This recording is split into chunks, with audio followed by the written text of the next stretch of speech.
नमस्ते friends, I am doctor Nitin Bhagwat, Ayurveda practitioner.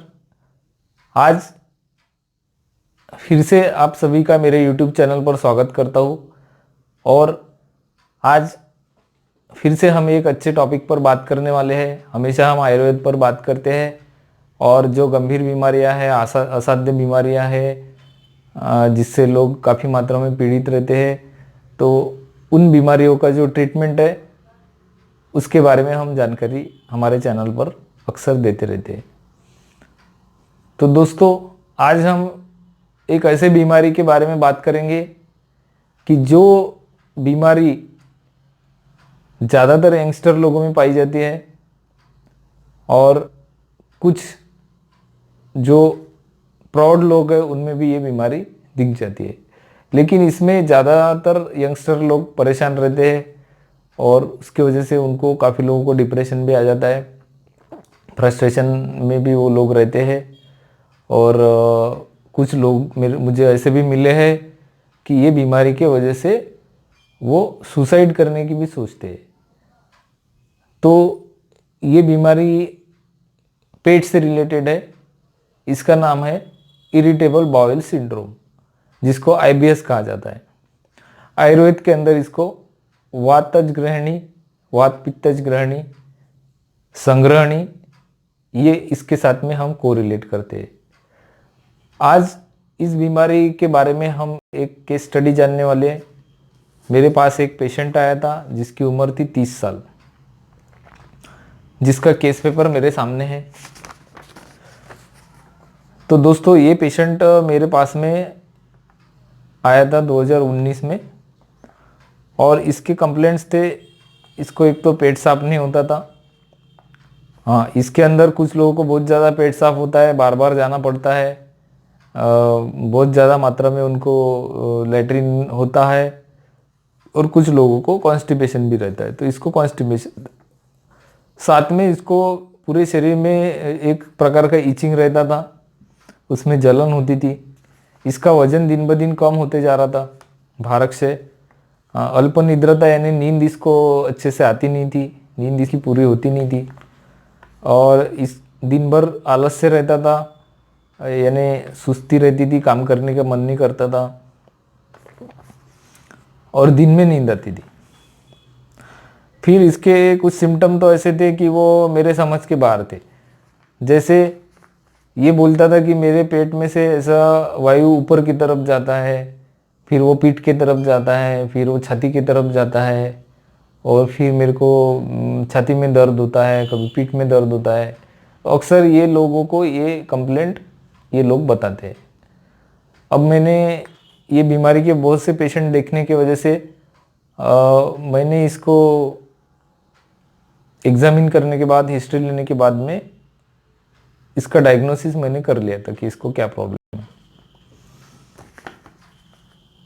दोस्तों, ये बीमारी की वजह से ये लड़का बहुत ज़्यादा डिप्रेस्ड हो गया था।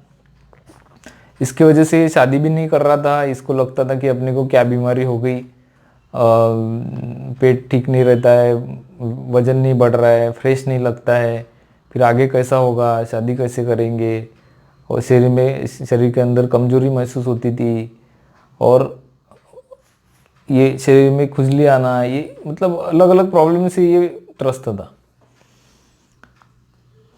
फिर दोस्तों, इसको मैंने एक तो,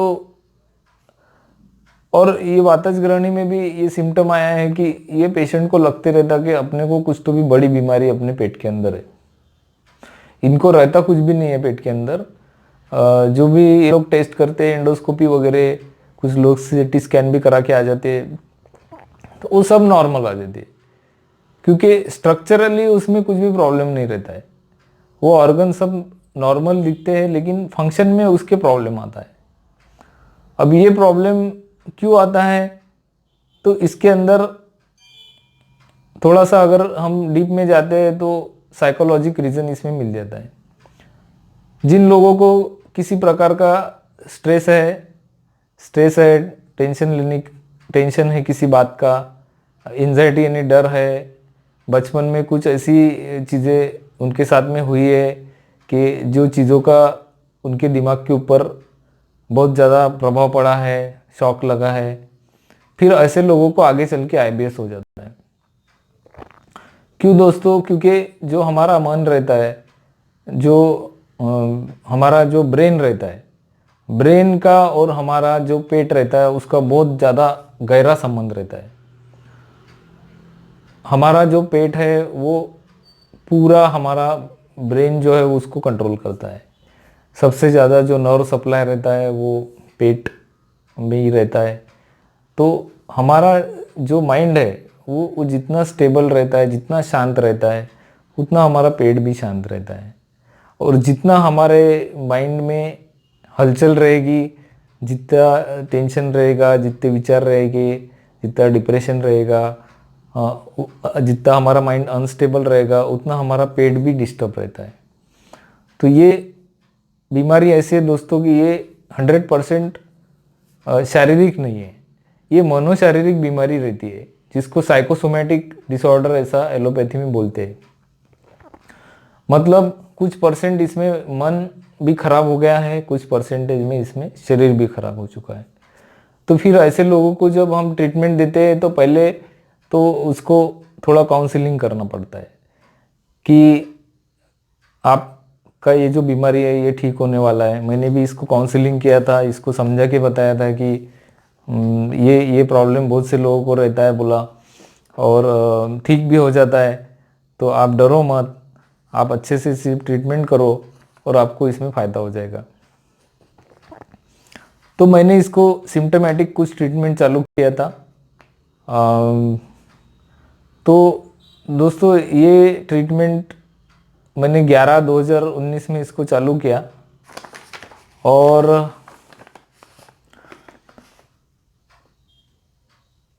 8 फरवरी 2020 तक, मतलब 3 महीने इसने ट्रीटमेंट किया, 2.5-3 महीने इसने ट्रीटमेंट किया। और दोस्तों आपको एक बात बताऊं कि इसको इतना अच्छा रिजल्ट मिला ट्रीटमेंट से, इतना ये मतलब इसके बीमारी से मुक्त हुआ कि इसका वजन जब ये फरवरी 2020 में आया तो 55 किलो हो गया था। और इन बिटवीन फिर उसका कॉन्फिडेंस भी बढ़ा, तो उसने शादी भी कर लिया। मतलब जब आदमी की तबीयत सुधरती है, कॉन्फिडेंस बढ़ता है, ताकत बढ़ती है, तो फिर आदमी को लगता है कि चलो फिर अब शादी भी कर लो, क्योंकि वो फ्रस्ट्रेशन की वजह से और लो कॉन्फिडेंस की वजह से वो शादी से दूर भाग रहा था। तो इन बिटवीन उसकी शादी भी हो गई, और जो उसका जो तनाव था वो फिर ऑटोमेटिक कम हो गया। फिर उसके बाद में वो मेरे पास में आया नहीं, उसने मेरे पास में काफ़ी पेशेंट भेजे, लेकिन उसका ये प्रॉब्लम सॉल्व हो गया। इस बात की मुझे बहुत ज़्यादा खुशी है। और वो भी ऐसा कि मैंने इसको जो आयुर्वेद में सिंपल सी मेडिसिन रहते वही उसको दिया था। उसके नाम भी मैं आपको बता देता। इसको मैंने स्टार्ट किया था, जो मानस विकार में सबसे ज़्यादा हम आयुर्वेद के अंदर यूज़ करते, अभ्रक भस्म दिया था। बाद में प्रवाल पंचामृत, अमृता सत्व, स्मृति सागर रस, स्वर्णमालिनी वसंत, ये घी शक्कर के साथ में दिया था। ताप्यादि लोह, जो मेरा बहुत ही फेवरेट ड्रग है, जटामानसी घनवटी, अश्वगंधा घनवटी, खाने के बाद दिया था। कॉन्स्टिपेशन रहता था इसलिए गंधर्वरित की टैबलेट मैंने इनको SOS यानी जब प्रॉब्लम रहेगा तब लेने के लिए इनको मैंने दे दिया था। फिर इनको सुवर्णयुक्त सारस्वतारिष्ट दिया था और पंचगव्य घृतम दिया था। ये मेडिसिन इनको मैंने दिया, और फिर जैसे इनके सिम्टम कम होते गए, फिर ये मेडिसिन में थोड़ा बहुत चेंज करके इनको मैंने फिर थोड़ा ग्रहणी कपाट करके एक मेडिसिन है वो भी दिया था। लवन भास्कर चूर्ण करके मेडिसिन है वो भी दिया था।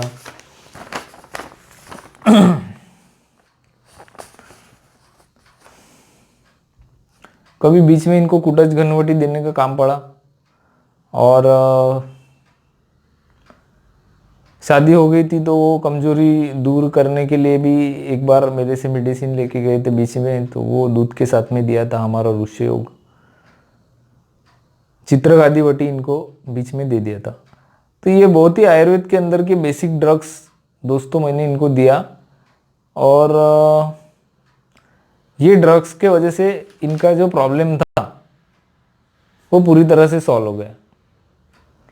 नहीं तो ये बंदा जो है वो बहुत जगह पे घूमते हुए, बहुत सी टेस्ट करके, बहुत सी मेडिसिन खा के थक चुका था, लेकिन इसको अच्छा रिजल्ट या फिर अच्छा परिणाम नहीं मिल रहा था। उसकी वजह से वो बहुत परेशान हो गया था। 3 महीने में दोस्तों 6 किलो वजन इसका बढ़ा। बहुत बड़ी बात है, क्योंकि ये बीमारी में जल्दी वजन बढ़ता नहीं है। ये लोग जो भी खाते हैं वो आंखें इनको लगता नहीं है, क्योंकि जो उसमें से शोषण होना चाहिए वो ठीक से होता नहीं है। इनका डाइजेशन डिस्टर्ब रहता है।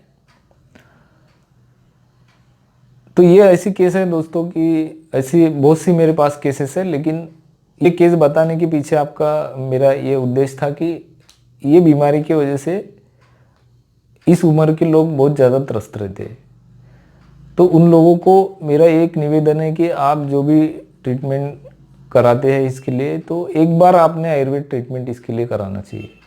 आपके आसपास जो भी अच्छा आयुर्वेदिक डॉक्टर है उनके पास में आप जाइए, और ये आपका जो IBS है ये पूरी तरह से आयुर्वेद के अंदर ठीक हो जाता है। खाली आपको कुछ दिनों के लिए थोड़ा मेडिसिन लेना पड़ेगा, थोड़ा वो कुछ भी जो परहेज वगैरह बताएंगे वो करना पड़ेगा।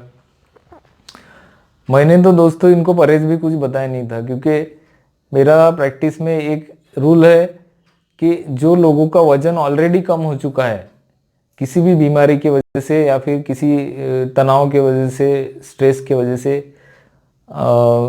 डिसीज़ की वजह से, तो मैं उनको परहेज ज़्यादा बताता नहीं, या फिर कुछ भी नहीं बताता। उनको बोलता कि सब खाओ, क्योंकि ऑलरेडी वो लोग जो खा रहे हैं उनके आंख को नहीं लग रहा है, और उसमें हम उनको अगर ज़्यादा परहेज बता दें तो वो लोग कंफ्यूज हो जाते हैं कि क्या खाना क्या नहीं खाना। तो मेरा सबसे निवेदन है, जिनका वजन बहुत कम हो चुका है उनके लिए बहुत ज़्यादा कुछ परहेज करने की आवश्यकता नहीं है। जो आपको अच्छा लगता है वो खाना चाहिए। इसमें बहुत से लोगों को छाछ से फायदा हो जाता है। छाछ बहुत मात्रा में पीने से गृहिणी के लोगों में बहुत अच्छे रिजल्ट आ जाते हैं। जिनको छाछ सूट नहीं होता है उन लोगों को दूध से अच्छे रिजल्ट आ जाते हैं। इसके अंदर कुटेजारिस्ट भी कुछ केसेस में हम यूज़ करते हैं, जिनको ज़्यादा बार लेटरिन को जाना पड़ता है, या फिर और ऐसे चिक्कड़ उनको पेचिस के जैसी लेटरिन होती है। तो ऐसे केसेस में कुटज घनवटी, कुटेजारिस्ट हम बड़ी मात्रा में यूज़ करते हैं। माइंड को शांत रखने के लिए इनको मेडिटेशन भी मैंने बताया था, बाद में इनको शवासन बताया था, तो उसका भी इनको बहुत अच्छा फ़ायदा हो गया। तो आई होप दोस्तों आज की जो केस थी ये आपको अच्छी लगी होगी, और आप सभी लोगों को इसमें से कुछ ना कुछ समझ गया होगा कि ये क्या बीमारी है और इसका क्या ट्रीटमेंट है, और आप इसको